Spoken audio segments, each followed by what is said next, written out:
All right, today we are gonna make one of my best-selling cookies. It's a brown butter chocolate chip cookie with nuts. I call it a nutty chip chunk. You don't have to put the nuts in. You could do whatever you want. And as always with my recipes, I try to choose ingredients that are gonna be a little bit more conducive to our health. And I never use an ingredient that your great-great-grandmother wouldn't recognize. So we are gonna start off with about 1.5 cups or 175 grams of whole wheat organic flour. And in that dry ingredient, we are gonna mix in a teaspoon of baking soda and about 1/8 teaspoon of baking powder. Organic brown sugar, okay, we want about 1.5 cups of this or about 175 grams, about 150 grams of grass-fed butter. And we have 3 pasture-raised eggs cold from the refrigerator. About 3/4 cup of chocolate chips. I like to mix it up with chocolate chips and chocolate bars. I chop them up. All right, this is the chocolate that I like to use. I think they might have sold to somebody else, so I just hope they don't change the ingredients because fucking kids stay in the Matrix, man. And about 3/4 cup of walnuts.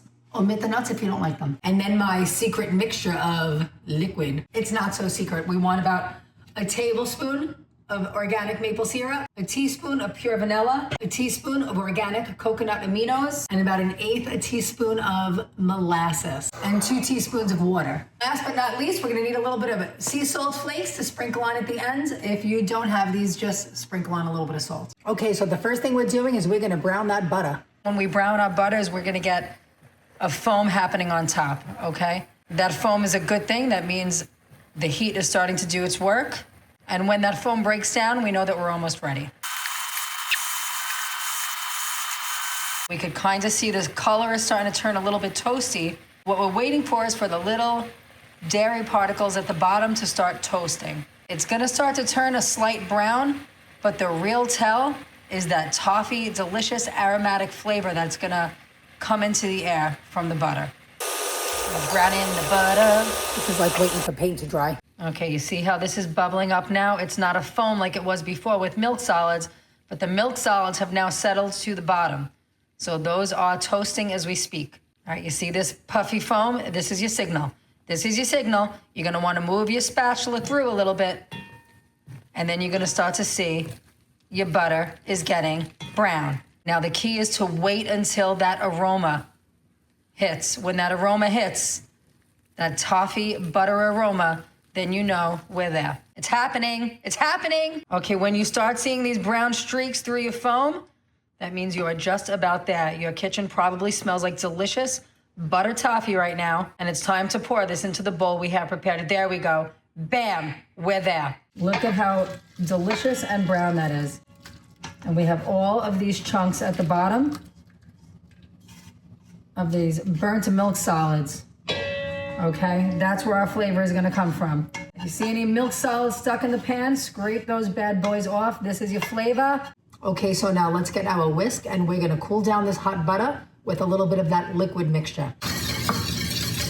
Now the next thing we're gonna do is we're gonna put in our brown sugar and we're gonna let that melt.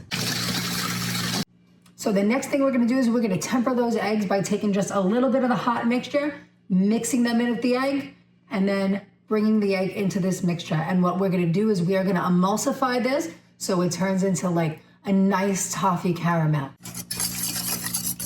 So this little nifty guy is a laser thermometer, and you can check the temperature of your brown butter sugar mixture to make sure it's not above 110 degrees, because above 110 degrees, it could scramble your eggs even if you've tempered your eggs. Okay, and there we go. Now it's nice and emulsified. You see there's no more separation of butter fat. And bam, we have a beautiful, beautiful, almost a toffee base for our cookie. Okay, so the next thing we're gonna do is we are gonna fold in our flour. Now I use whole wheat flour in this recipe for a couple of reasons. Number one, the flavor I think is just better. It adds a little bit of complexity, a little bit more nuttiness to my nutty chip chunk. But I also like to keep things in mind when I'm coming up with these recipes because, you know, cookies have a good amount of sugar in them and we shouldn't eat cookies every day. But, you know, whole wheat flour still has the fiber intact. So it's gonna kind of slow that sugar from hitting your blood all at once. A good amount of fat from that butter and fiber from the cookies. It's just not gonna be as bad as a regular cookie that's made with pure white flour. And that white flour just hits your blood like it's pure sugar. I just feel like, back in the day before we were pulling out all the bran from our flour, we were just doing a lot better health-wise. We gotta get out of the matrix. So I'm gonna let this cool off a little bit so I don't melt the chocolate, and then through the magic of television, I'm gonna be right back. Okay, now we're gonna begin putting in our mix-ins. I'm gonna put in nuts and chocolate chips, but you can put in whatever you want. Just please don't put in crap that's gonna kill you. Read the ingredients. Okay, we're gonna let the dough rest for a little bit in the fridge before I portion off these cookies. That flour is gonna absorb all the moisture and it's gonna make these cookies much more cohesive. Let the butter harden up a little bit so that way we get cookies that don't fall apart in your hands, because these are really loaded cookies. Next thing we wanna do is we wanna weigh our dough and we wanna divide it up evenly into either 12 cookies or 16 cookies, however cookies you wanna make. I would say a 3-ounce dough ball or a 90-gram dough ball is about a decent sized cookie. You could go smaller cookies, you can go larger, it depends. I'm gonna be making 100 grams, which is a little bit more than 3 ounces. Another quick tip is that if you roll your cookies, you're gonna get an even texture throughout the cookie when you cook it. If you're just scooping them and dumping them, you're gonna have kind of air pockets in there and you're just gonna get an uneven bake, and I'm not a fan.